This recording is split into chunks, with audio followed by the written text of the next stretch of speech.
Class 9th। Book का नाम है क्षितिज। चैप्टर का नाम ल्हासा की ओर। ल्हासा की ओर के लेखक हैं राहुल सांकृत्यायन। सबसे पहले राहुल सांकृत्यायन के बारे में हम लोग जानते हैं।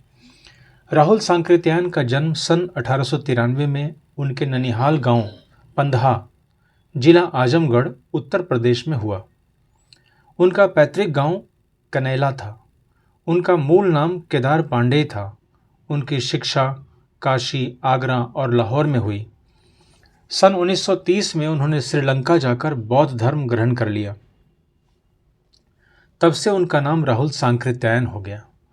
राहुल जी पाली, प्राकृत, अपभ्रंश, तिब्बती, चीनी, जापानी, रूसी सहित अनेक भाषाओं के जानकार थे। उन्हें महापंडित कहा जाता था। सन 1963 में उनका देहांत हो गया। राहुल सांकृत्यायन ने उपन्यास, कहानी, आत्मकथा, यात्रावृत्त, जीवनी, आलोचना, शोध आदि अनेक विधाओं में साहित्य सृजन किया। इतना ही नहीं, उन्होंने अनेक ग्रंथों का हिंदी में अनुवाद भी किया।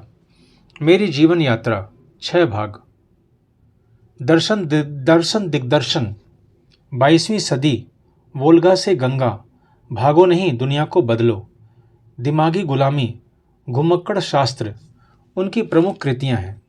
साहित्य के अलावा दर्शन, राजनीति, धर्म, इतिहास, विज्ञान आदि विभिन्न विषयों पर राहुल जी द्वारा रचित पुस्तकों की संख्या लगभग 150 है।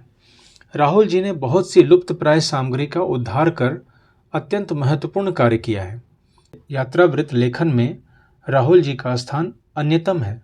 उन्होंने घुमक्कड़ी का शास्त्र रचा और उससे होने वाले लाभों का विस्तार से वर्णन करते हुए मंजिल के स्थान पर यात्रा को ही घुमक्कड़ का उद्देश्य बताया।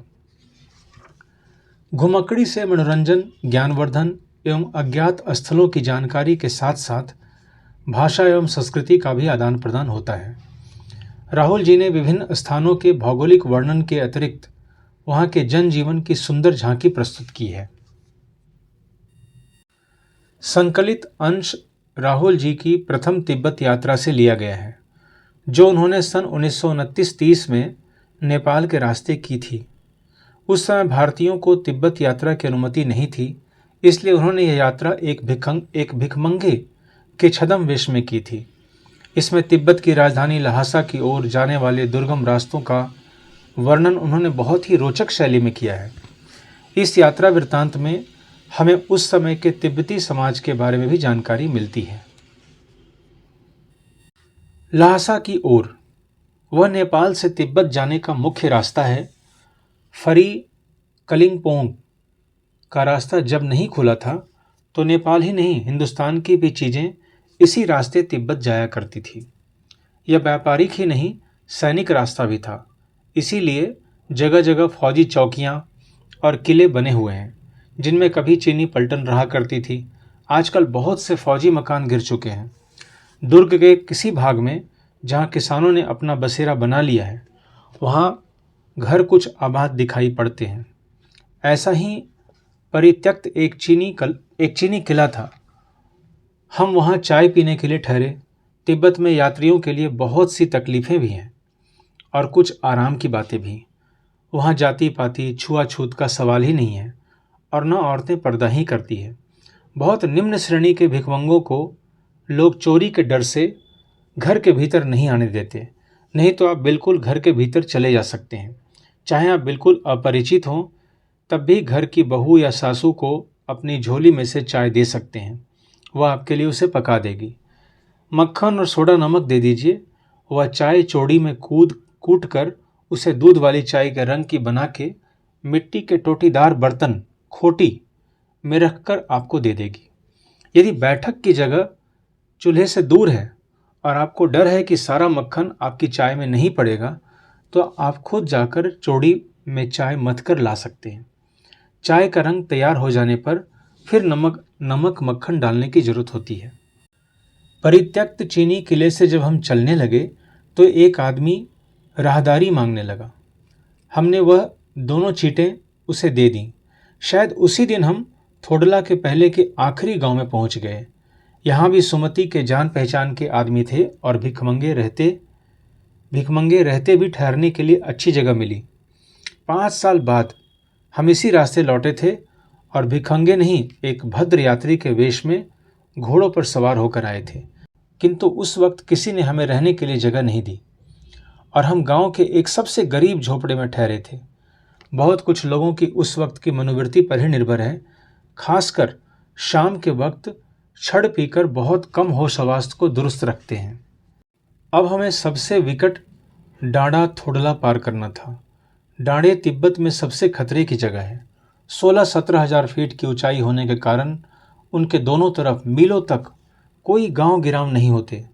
नदियों के मोड़ और पहाड़ों के कोनों के कारण बहुत दूर तक आदमी को देखा नहीं जा सकता।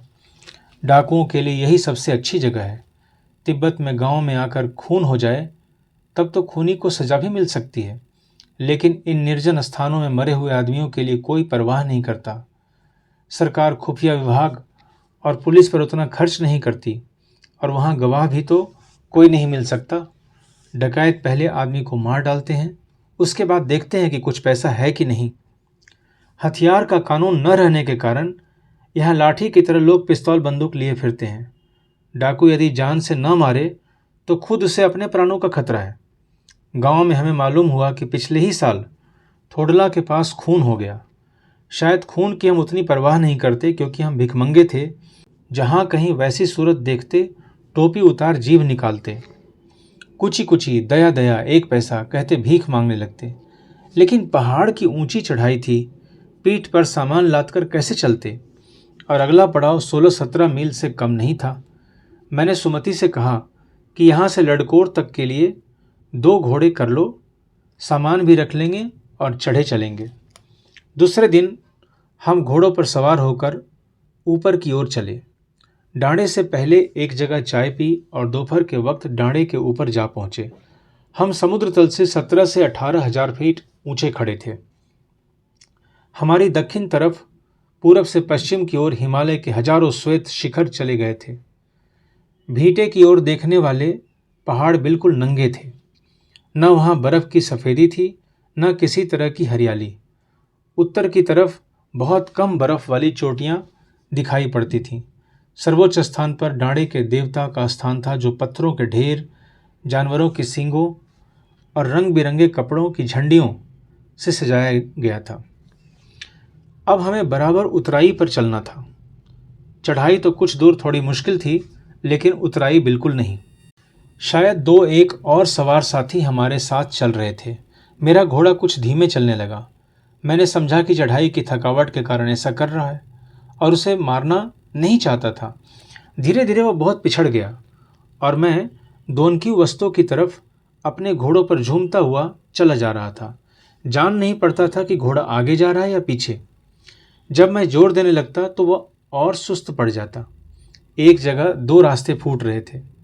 मैं बाएं का रास्ता ले मील 1.5 मील चला गया।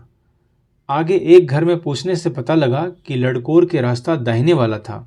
फिर लौटकर उसी को पकड़ा। 4-5 बजे के करीब मैं गांव से मील भर पर था तो सुमति इंतजार करते हुए मिले। मंगोलों का मुंह वैसे ही लाल होता है और अब तो वह पूरे गुस्से में थे। उन्होंने कहा, मैंने 2 टोकरी कंडे फूंक डाले, 3-3 बार चाय को गर्म किया। मैंने बहुत नरमी से जवाब दिया, लेकिन मेरा कसूर नहीं है मित्र, देख नहीं रहे हो कैसा घोड़ा मुझे मिला है। मैं तो रात तक पहुंचने की उम्मीद रखता था। खैर, सुमति को जितनी जल्दी गुस्सा आता था उतनी ही जल्दी वह ठंडा भी हो जाता था। लडकोर में वह एक अच्छी जगह पर ठहरे थे। यहाँ भी उनके अच्छे यजमान थे। पहले चाय सत्तू खाया गया, रात को गर्मा गर्म थुक्पा मिला। अब हम तिंडरी के विशाल मैदान में थे, जो पहाड़ों से घिरा टापू सा मालूम होता था, जिसमें दूर एक छोटी सी पहाड़ी मैदान के भीतर दिखाई पड़ती है। उसी पहाड़ी का नाम है तिंडरी समाधि गिरी। आसपास के गांव में भी सुमति के कितने ही यजमान थे। कपड़े की पतली पतली चिरी बत्तियों के गंडे खत्म नहीं हो सकते थे, क्योंकि बोध गया से लाए कपड़े के खत्म हो जाने पर किसी कपड़े से बोध गया का गंडा बना लेते थे। वो अपने यजमानों के पास जाना चाहते थे। मैंने सोचा यह तो हफ्ता भर उधर ही लगा देंगे। मैंने उनसे कहा कि जिस गांव में ठहरना हो उसे भले ही गंडे बांट दो, मगर आसपास के गांवों में मत जाओ। इसके लिए मैं तुम्हें लहासा पहुंचकर रुपए दे दूंगा। सुमति ने स्वीकार किया। दूसरे दिन हमने भरिया ढूंढने की कोशिश की, लेकिन कोई न मिला। सवेरे ही चल दिए होते तो अच्छा था, लेकिन अब 10-11 बजे की तेज धूप में चलना पड़ रहा था। तिब्बत की धूप भी बहुत कड़ी मालूम होती है। यद्यपि थोड़े से भी मोटे कपड़े से सिर को ढांक लें तो गर्मी खत्म हो जाती है। आप 2 बजे सूरज की ओर मुंह करके चल रहे हैं, ललाट धूप से जल रहा है और पीछे का कंधा बर्फ हो रहा है। फिर हमने पीठ पर अपनी अपनी चीजें लादी, डंडा हाथ में लिया और चल पड़े। यद्यपि सुमति के परिचित तिडरी में भी थे, लेकिन वह एक और यजमान से मिलना चाहते थे। इसलिए आदमी मिलने का बहाना कर शेखर विहार की ओर चलने के लिए कहा। तिब्बत की जमीन बहुत अधिक छोटे बड़े जागीरदारों में बटी है। इन जागीरों का बहुत ज़्यादा हिस्सा मठों विहारों के हाथ में है। अपनी अपनी जागीर में हर एक जागीरदार कुछ खेती खुद ही कराता है, जिसके लिए मजदूर बेगार में मिल जाते हैं। खेती का इंतजाम देखने के लिए वहाँ कोई भिक्षु भेजा जाता है, जो जागीर के आदमियों के लिए राजा से कम नहीं होता। शेखर की खेती के मुखिया भिक्षु नमसे बड़े भद्र पुरुष थे। वो बहुत प्रेम से मिले। हालांकि उस वक्त मेरा भेष ऐसा नहीं था कि उन्हें कुछ भी ख्याल करना चाहिए था। यहाँ एक अच्छा मंदिर था जिसमें कंजूर बुद्ध वचन अनुवाद की हस्तलिखित 103 पोथियाँ रखी हुई थी। मेरा आसन भी वहीं लगा।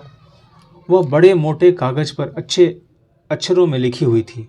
एक एक पोथी 15-15 सिर से कम की नहीं रही होगी। सुमति ने फिर आसपास अपने यजमानों के पास जाने के बारे में पूछा। मैं अब पुस्तकों के भीतर था, इसलिए मैंने उन्हें जाने के लिए कह दिया। दूसरे दिन वह गए। मैंने समझा था 2-3 दिन लगेंगे, लेकिन वह उसी दिन दोपहर बाद चले आए। तिडरी गांव वहां से बहुत दूर नहीं था। हमने अपना अपना सामान पीठ पर उठाया और भिक्षु नमसे से विदाई लेकर चल पड़े।